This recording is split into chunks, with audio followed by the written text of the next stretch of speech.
All right, okay. Steph, are you ready to go? I'm ready to go, Amy. Hello, everybody. Thank you, Amy, for the time today.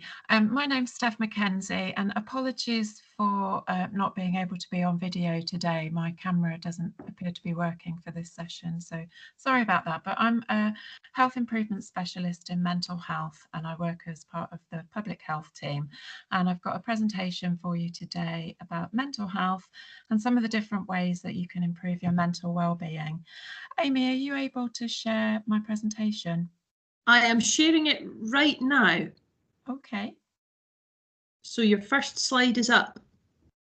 Ah, I can't actually see that. So can everyone, can No. someone let me know? Can everyone else see it? No. No, I can't see it. No. Okay, that's the problem then. Sorry, bear with me. That's my fault. Struggling with the visuals today. Oh, dearie me. Right, where are we? Hopefully this makes everybody on the call feel more comfortable when they go on to Teams calls and try and get things working, because we all make mistakes. Now, can everyone see it now? Yes. Yeah. Yep. Sorry, Steph. Brilliant. Perfect. Okay, Yes. so that's just the introduction slide. I'm actually going to start with a quiz today. I'm going to read out some statements, and you just have to decide whether you think that they're true or false. There's no trick questions, just 6 quick fire questions. So if we could go on to the first one, Amy. Okay, so the first one is mental health is when you have a condition like anxiety or depression. Do you think that is true or false? You don't have to tell me, it's fine. We'll just click through onto the answer, Amy. Okay, so that is actually false. Language is really important here. Everybody has mental health, and people sometimes just say mental health when they're actually talking about mental health problems. So conditions like anxiety or depression, they're mental health problems, and you can have good mental health or poor mental health, but everybody has mental health, just in the same way as we have physical health. If we could go on to the next slide, Amy, please. That's great. So mental health is about being happy all the time. Do you think that's true or false? If anybody wants to shout out an answer, that's fine by me. But otherwise, we'll just click through to the answer. I think it's false, Steph. You think it's false? Okay, let's see, shall we? You were right. So mental health is not about being happy all the time. We all have times when we feel unhappy or sad or upset, and these are normal emotions that we all experience. They're not mental health problems. We wouldn't be human if we were happy all of the time. Okay, so go on to the next one. Okay, so the next statement. If you have good mental health, you can make the most of your potential, cope with setbacks, and play a full part in your life. Is that true or false? Do you want to click through, Amy? That's true. So this is the definition of good mental health, basically, that we use. So if we could just pop on to the next slide. Your mental health is just as important as your physical health. True or false? True. Do you want to click through to the answer? Yeah, that's true. Your mental and physical health are linked. So poor physical health can lead to an increased risk of developing mental health problems. And similarly, poor mental health can actually have a negative impact on your physical health. So when we're thinking about our health and well-being in general, we have to think about our bodies and our minds. Your mental health is just as important. Okay, should we go to the next one? Can I just jump in there, Steph, and just ask if anyone's got their mics on, could you pop it on mute, please? And that will just reduce a bit of the noise. Thank you. On you go, Steph. Okay, so the next statement is your mental health stays the same no matter what's going on in your life. True or false? Do you want to click through, Amy? Yeah, that's false. So your mental health and well-being, it can change depending on your circumstances. So things like bullying, relationships, transitions, bereavements, they're all examples of things that can have a negative impact on our mental health. So if you are experiencing any of these things, and I know that I said that, you know, you get your normal range of emotions like being happy or sad, but when things go on for a long time, they can start to affect you badly and they start to affect your mental health. And it's better at that point to ask for help and support. So, but it can change depending on what's going on. So do you want to click through to the last question? Okay, so you can take steps to improve your mental health and well-being and help to make you healthier and happier. Do you think that's true or false? True. Let's see, shall we? Yeah, the answer is true. There are steps that you can take, and we'll go on to have a look at those in the next few slides. So if you could just go on to the next slide for me, Amy, please. Okay, so roughly 1 in 3 people will experience mental health difficulties in their lifetime. So it's normal to sometimes feel that you're not okay, but there are things that you can do to help yourself. And the last answer in the quiz was that you can take steps to improve your mental health and well-being. So what are they? Shall we go on to the next slide? So in the Scottish Borders, we have a resource that we use for promoting positive mental health and well-being, and it's called the 6 Ways to Be Well. And you can see the web address there. You can find all the information out on that website if you want to learn some more. But the next few slides, I'll give you a quick tour through the 6 Ways to Be Well. And these are all things that are good for improving your mental well-being and can help you to feel more resilient, so that when life does feel a bit harder, you're better able to cope. And you can use the 6 Ways to Be Well to help you think about what you could do for your well-being and resilience and where you might want to take action. Next slide, please, Amy. So as I go through the next 6 slides, have a think about how you're doing for each theme, and you can use this to start thinking about what's important to you and what action you might need to take. And you'll see these emojis on the next slides, and you can use them as a prompt to think about where you might want to make a small change in your life. So the green emoji there, the smiley one, that means great, that you're doing well at that. The yellow one is okay. You might be working on that, but you might want to do a bit more, to do something a bit more regularly, perhaps. Orange is not good. It might mean that you want to do something about this, but you don't really know where to start. And red is awful. So it might be that you're really struggling with this one and need some support. So if you'll see the emojis on the bottom of the slides, and you can just have a think about how you're doing for each one. So if we just go on to the next one, Amy.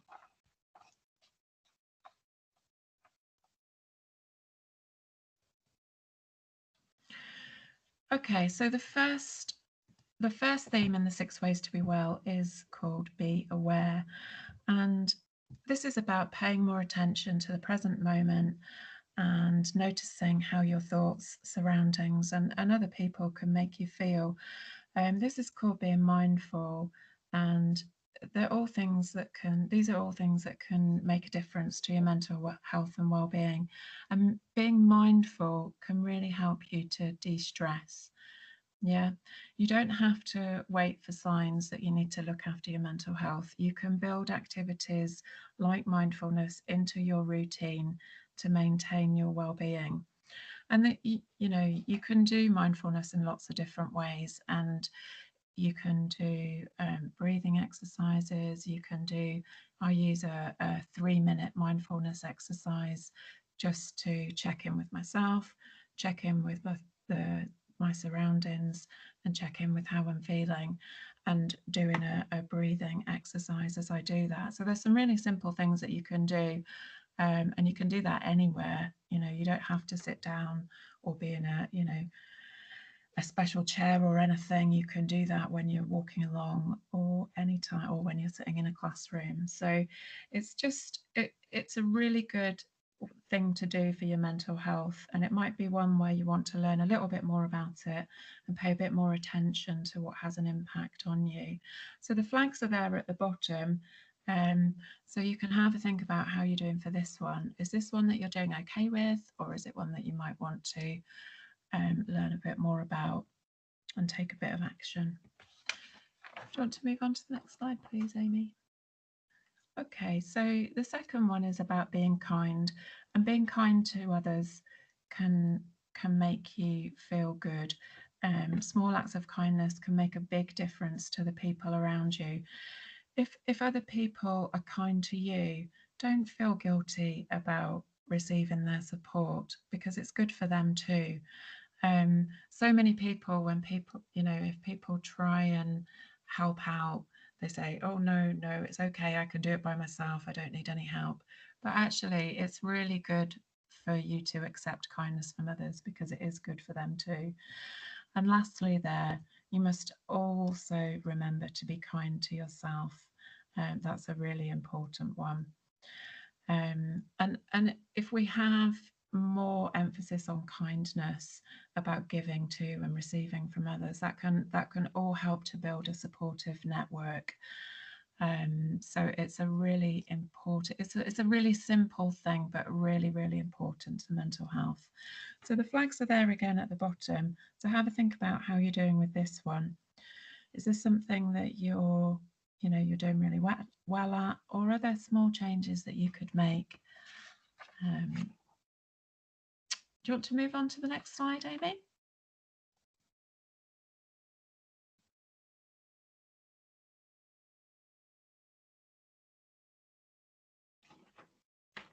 Next slide.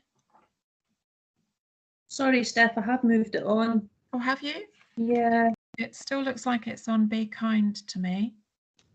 What can everyone else think? I can see nurture. Oh, you can see nurture. Yeah, I can see nurture too. Okay, it's supposed to be on the nurture slide, so I'll just carry on. It must be my screen that's not working very well. So nurture is about looking after your body and finding ways to cope with stress. And to nurture ourselves, we should try and make healthy choices, both for our body and our mind. And this is a really big theme, and it's easier to say than to do, really, especially when there's so much pressure to make choices that aren't so healthy. But that is what they are. They are choices. So where we can, we should try to eat well, sleep well, be active, and cut out things that are bad for us. Try to make time to relax, to have fun, and to spend time with people that you love. You might be doing some aspects of this okay, but others maybe not so well. And you don't have to do everything at once, because even a small change can make a big difference to the way that you feel. Part of this as well is about recognizing your stress triggers and finding healthy ways to help you cope with stress. And it's very individual to each person. So, it really is up to you to kind of find out what your stress triggers are, and to find things that will help you cope with that. But you might think that this is more about your physical health, but as we saw in the quiz, those physical things are also really important to our mental health as well, and those choices that we make about what we eat and drink and those kinds of health behaviours can have a really big impact on our mental health as well. Okay, do you want to move on to the next slide? Okay, I've moved it on, Steph. Oh, great. I can see Be Active now, so hopefully everybody else can too. So physical activity and exercise is really good for your mental health, and taking part in sports or exercise or other activities, they can make you feel more confident, happier, less stressed. They can help you to sleep better and to generally just have more energy. So if you're looking to be more active, you can start small.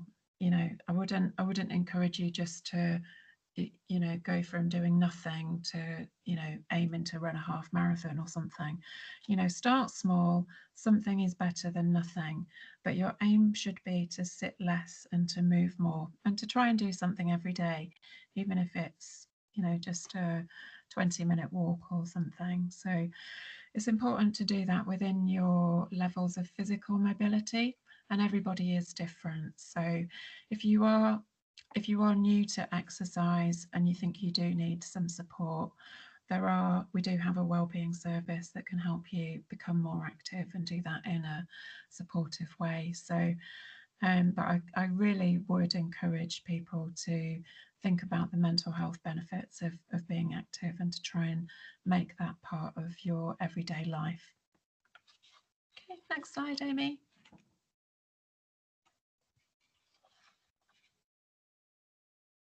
Can you let me know when that's moved on, Amy? Yeah, sorry, it's moved on, Steph. Okay, so the next slide should be titled Belong. And this is about belonging to a community or a particular group, and our identity is shaped by belonging and feeling that we belong, that we're included. It's really good for our well-being. Belonging is also about being respected and having the opportunity to be heard and involved in decisions that affect you. So it's about having a bit more control as well. So you can take action. You can take action in this. You can take action to address stigma in your community by helping others to feel like they belong. And again, it's linked to kindness. If you're kind to people and you have an inclusive attitude, you can help others to feel like they belong, and that can all help to challenge stigma and to make people feel more included. So when we don't feel like we belong, we can feel lonely or isolated or excluded, and feeling like that over a long period of time can really affect our health. And it doesn't just affect our mental health, it can make us more likely to suffer from illness or infection. It can disrupt our sleep as well as making us feel low. But anybody can choose to be kind and make the effort to reach out to other people who might be feeling like that. So I would just stress that your actions can really help others too. So yeah, have a think about this one, and think about whether this is an area where you might want to take a bit of action. And I'm sure that there are lots of things at the college that you can get involved in, and lots of clubs and things that you can go along to that can help with this. So do you want to move to the next slide, Amy? Yeah, I've moved that along now. You've moved it along, okay. I can see, I can see that now. This one's enjoy and learn.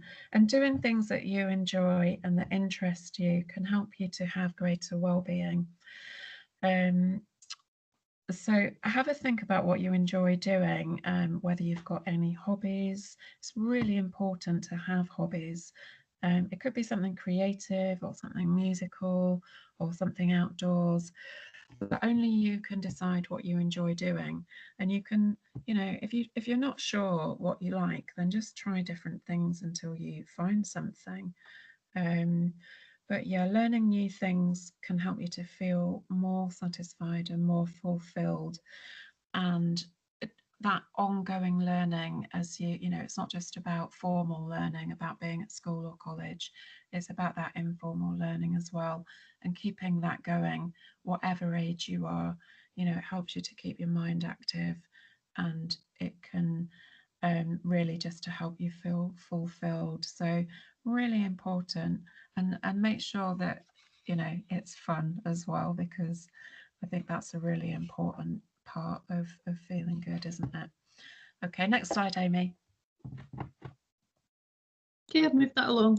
You've moved that along. So that should be a table which just has 30 things that you can do to feel good, and those are ideas, and I've color coded those in line with the 6 ways. So I don't know whether we'd be able to send this out to people, Amy, but there's just a few things there that you can do to help you feel good. So it might be talking about how you feel, going for a walk outside, dancing and singing to your favourite music, setting yourself a goal, volunteering your time. There's loads and loads of different things that you can do, but it is unique to yourself. So, you know, you have a think about what it is that you like to do and pick something to make you feel good. Okay, next slide, Amy. Okay, I'll move that along. So finally, if things are not going so well, it's really important to find someone who you could talk to about what's on your mind. It's okay to talk about what's going on inside your head, and finding someone who you can talk to can really help. If you're still under 18, we generally call this person a trusted adult. So you can choose who your trusted adult is. That might be a parent or grandparent or caregiver or an adult family member or youth worker or something. It could be a friend that you talk to, but it is important to find someone who's caring, who's a good listener, who's clear, informed, empathetic and understanding, and who's non-judgmental. So I would try and find somebody who you can talk to and who you trust. If you just move on to the next slide, Amy.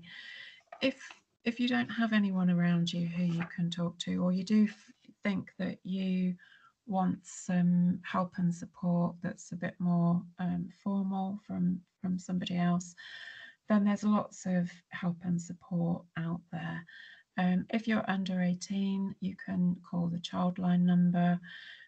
If you're over 18, then the breathing space service is brilliant, and I think that you've got Lisa Jane from the breathing space service giving a presentation later, and that's Scotland's helpline for mental health and wellbeing, which is open every evening and 24 hours at the weekend, and they're a brilliant service and I would recommend them.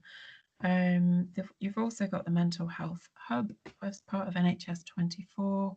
That's on the number 111, and the Samaritans is 24 hours a day.